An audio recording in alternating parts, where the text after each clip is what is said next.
रिश्ते औपचारिकता हैं। पिताजी माताजी की मृत्यु को अब 3 दिन पूरे हो चुके हैं। कल उनका चौथा है। इसीलिए उनकी आत्मा की शांति के लिए हमने घर में चौथे की शोक सभा का कार्यक्रम रखा है।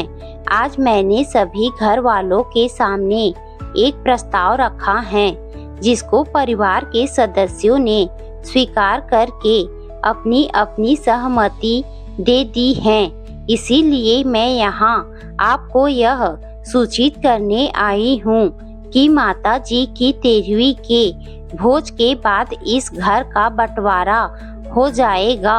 सभी भाइयों को उनका हिस्सा मिल जाएगा और आपके लिए हमने गांव के पुराने घर के बाहर बड़ा एक कमरा छोड़ दिया है, जहां पर आप जितने दिन चाहे उतने दिन रह सकते हैं। बड़े बरामदे में सभी पड़ोसियों और रिश्तेदारों के साथ बैठे हुए श्री राम लखन जी अपने बड़े बेटे की पत्नी अर्थात घर की बड़ी बहू के द्वारा घर के बंटवारे की बात चुपचाप सुनते हैं और सूर्य अस्त के बाद सीधे अपने कमरे में जाकर खिड़की के पास रखी हुई कुर्सी पर बैठ जाते हैं और अपनी भाभी, जिन्होंने इस घर को अपने हाथों से सजाया था, उनको याद करने लग जाते हैं, जिन्होंने प्रशासन से सेवानिवृत्ति बस इसीलिए ले लिया था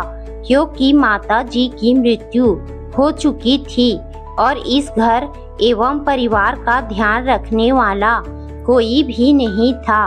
वह इस घर की सिर्फ बड़ी बहू ही नहीं, बल्कि एक बेटी, एक पत्नी, एक माँ, एक भाभी, घर की मुखिया होने के साथ में एक अच्छी इंसान भी थी।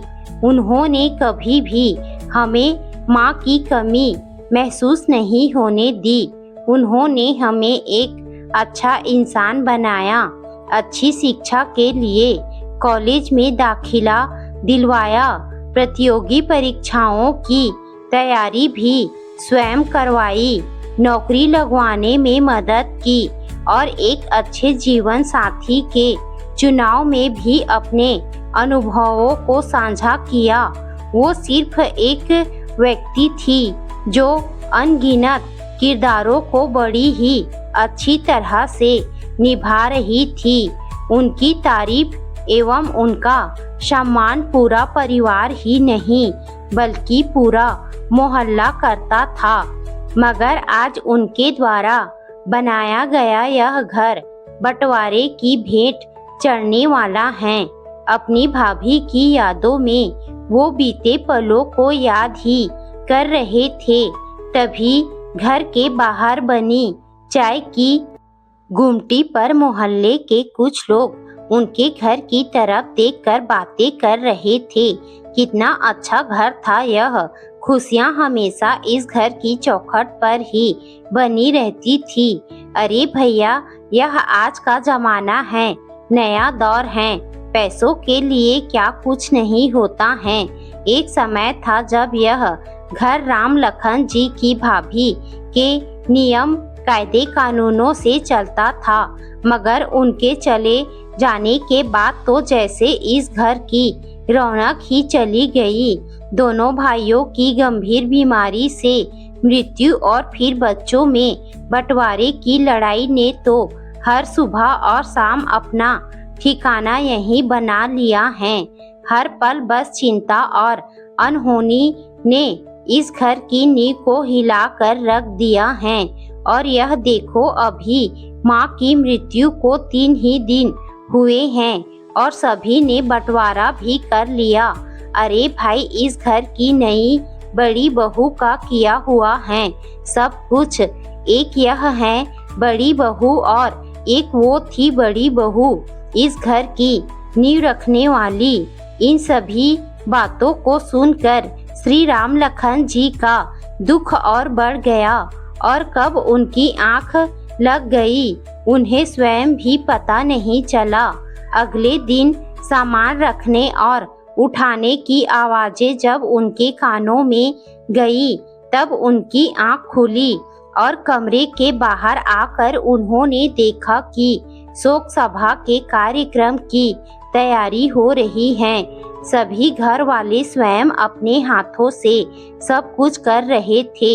1 घंटे के कार्यक्रम के बाद सभी जा चुके थे। अब घर फिर से एक खामोशी की चादर ओढ़ने लगा था।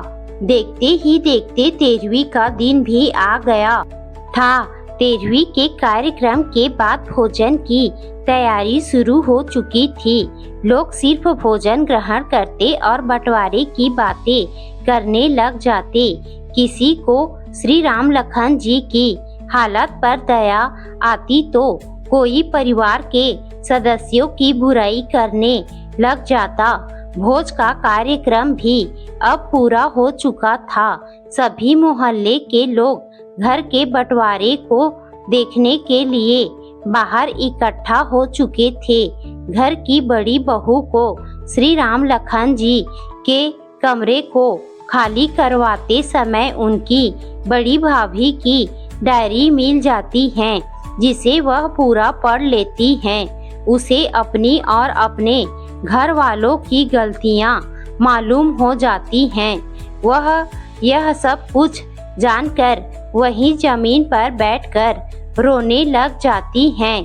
तभी वकील साहब बंटवारे के सभी कागज लेकर आ जाते हैं। सभी के हस्ताक्षर करवाने के लिए कागज सभी घर वालों को दे देते हैं।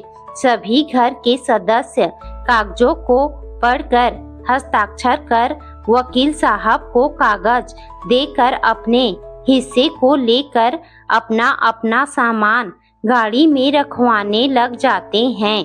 तभी वकील साहब कहते हैं कि जरा रुकिए, इस घर की बड़ी बहू के कागज कहाँ हैं? जब तक वह हस्ताक्षर नहीं करेगी आप में से कोई भी अपना हिस्सा लेकर यहाँ से नहीं जा सकता। फिर कुछ पलों के बाद अपने हाथों में श्री राम लखन जी की बड़ी भाभी की डायरी पकड़े हुए बड़ी बहू बाहर आती हैं। सब उनसे कागजों पर हस्ताक्षर करने को कहते हैं, जिससे वह अपना हिस्सा लेकर चले जाएं। वह वकील साहब से कागजों को लेकर फाड़ते हुए कहती हैं कि कैसा बंटवारा, यह घर हमारा नहीं है बल्कि हमारे पिताजी की बड़ी भाभी अर्थात इस घर की असली बड़ी बहू जी का है, जिन्होंने इसे सिर्फ अपने खून पसीने से नहीं बल्कि स्वयं अपनी आत्मा से सींचा है। हम इसका बंटवारा नहीं कर सकते।